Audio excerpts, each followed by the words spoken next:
វិបត្តិយោធាដ៏គ្រោះថ្នាក់កំពុងកើនឡើងនៅមជ្ឈិមបូព៌ា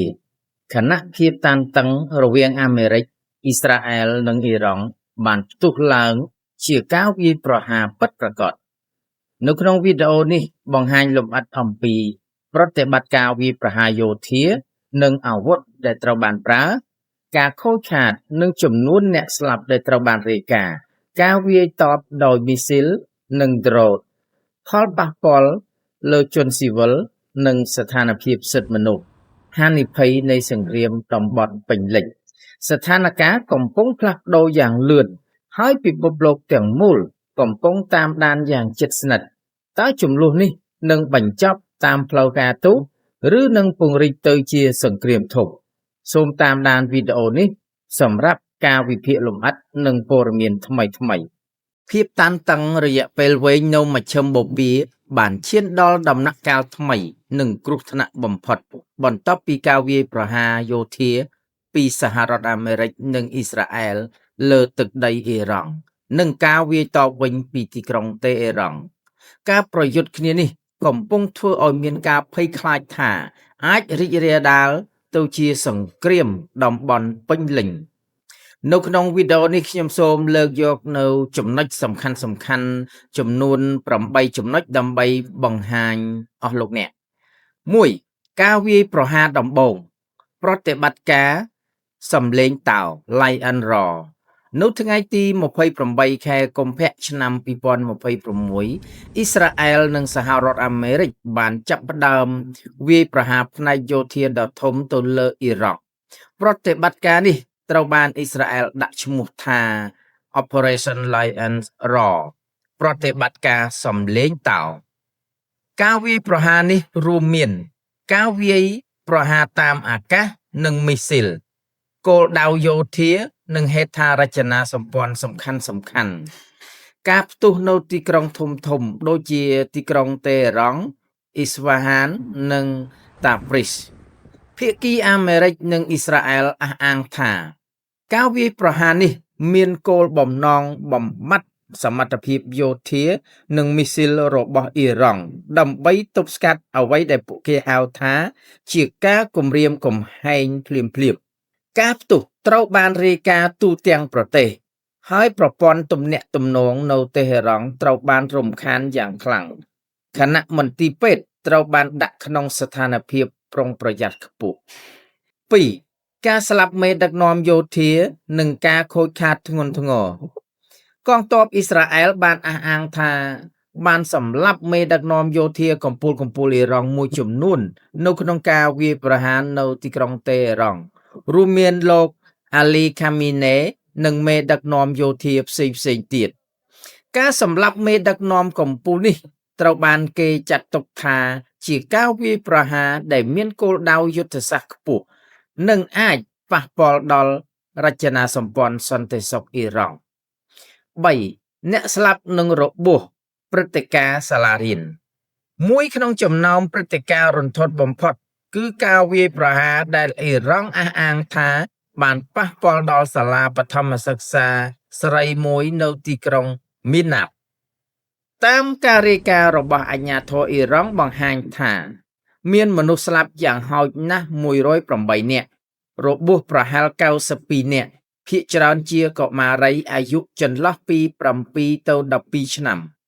ព្រឹត្តិការណ៍នេះបានកើតឡើងក្នុងអំឡុងការវាយប្រហារទូទាំងប្រទេសហើយមានសិស្សជាច្រើននៅក្នុងអគារដែលមីស៊ីលធ្លាក់ចំនោះទោះជាយ៉ាងណាមិនទាន់មានការបញ្ជាក់ដោយឯករាជ្យពេញលេញអំពីចំនួនអ្នកស្លាប់ទេ4ការវាយតបរបស់អ៊ីរ៉ង់មីស៊ីលនិងដ្រូនបន្ទាប់ពីការវាយប្រហារអ៊ីរ៉ង់បានចាប់ផ្ដើមវាយតបវិញមានដូចជាបាញ់មីស៊ីលនិងដ្រូនទៅកាន់អ៊ីស្រាអែលការវាយប្រហារទៅលើគោលដៅនានានៅតាមឈូងសមុទ្រការគំរាមកំហែងលើមូលដ្ឋានយោធាអាមេរិក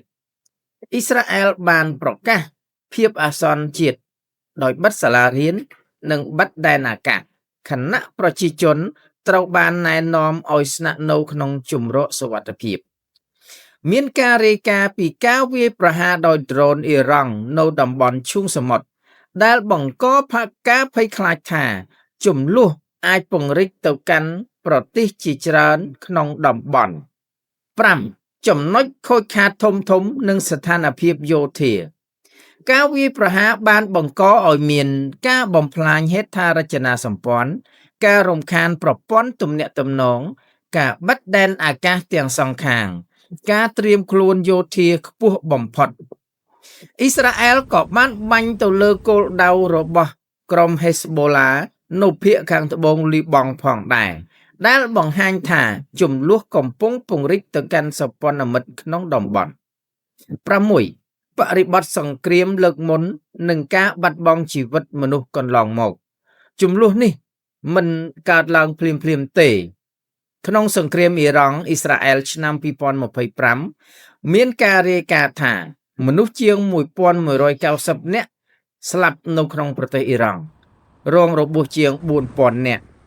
អ៊ីស្រាអែលមានអ្នកស្លាប់យ៉ាងហោចណាស់28នាក់និងរបួសរាប់ពាន់នាក់ 7. ស្ថានភាពសិទ្ធិមនុស្សនិងការតវ៉ាខាងក្នុងអ៊ីរ៉ង់នៅពេលចំនួនពីខាងក្រៅកំពុងកើន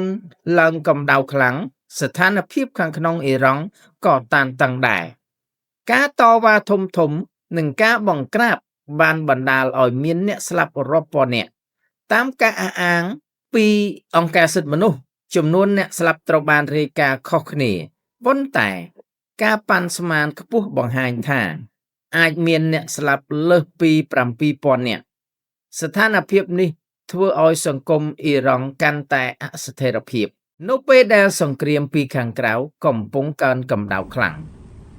8. ស្ថានភាពបច្ចុប្បន្នសង្គ្រាមកំពុងបន្តនិងមិនតាន់ចប់រហូតមកដល់ពេលនេះនៅតែបន្តមានការវាយប្រហារគ្នាទៅវិញទៅមក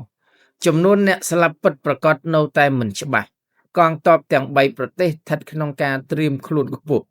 ប្រទេសជាច្រើនអំពាវនាវឲ្យបញ្ឈប់ការបាញ់ប្រហារគ្នាស្ថានភាពនេះកំពុងបង្កហានិភ័យធំសម្រាប់សន្តិសុខក្នុងតំបន់និងសេដ្ឋកិច្ចពិភពលោកការវាយប្រហាររវាងសហរដ្ឋអាមេរិកអ៊ីស្រាអែលនិងអ៊ីរ៉ង់បានបង្កឲ្យមានការបាត់បង់ជីវិតមនុស្សនិងការបំផ្លិចបំផ្លាញយ៉ាងធ្ងន់ធ្ងរមានការវាយប្រហារតាមអាកាសបាញ់មីស៊ីលនិងដ្រូនមានមេដឹកនាំយោធាត្រូវបានសម្លាប់ហើយក៏មានជនស៊ីវិលនិងកុមារស្លាប់ផងដែរមានការតវ៉ានិងបង្ក្រាបនៅខាងក្នុងប្រទេសពិភពលោកកំណត់ថាចំនួននេះនឹងក្លាយជាសង្គ្រាមធំនៅក្នុងតំបន់បើមិនត្រូវបានបញ្ឈប់តាមផ្លូវការទូតទេសម្រាប់ពេលនេះស្ថានភាពនៅតែមិនច្បាស់ហើយការវាយប្រហារអាចបន្តកើនឡើងគ្រប់ពេលតើបងប្អូនចង់មានមុខរបរខ្នាតតូចនៅមុខផ្ទះមែនទេ KT ជា franchise ផ្លូវមន់បំពងនិងប្រហិតជា brand របស់ខ្មែរនិងប្រើផលិតផលខ្មែរមានបទពិសោធន៍ជាង10ឆ្នាំចុះបង្ហាត់បង្រៀនបងប្អូនផ្ទាល់ដល់ទីតាំងលក់នៅទូទាំងប្រទេសមិនចាំបាច់មានបទពិសោធន៍ក៏អាចបើកលក់បានមុខរបរខ្នាតតូចចំណាយទុនតិចបង្កើតប្រាក់ចំណូលរាល់ថ្ងៃសម្រាប់គ្រួសារ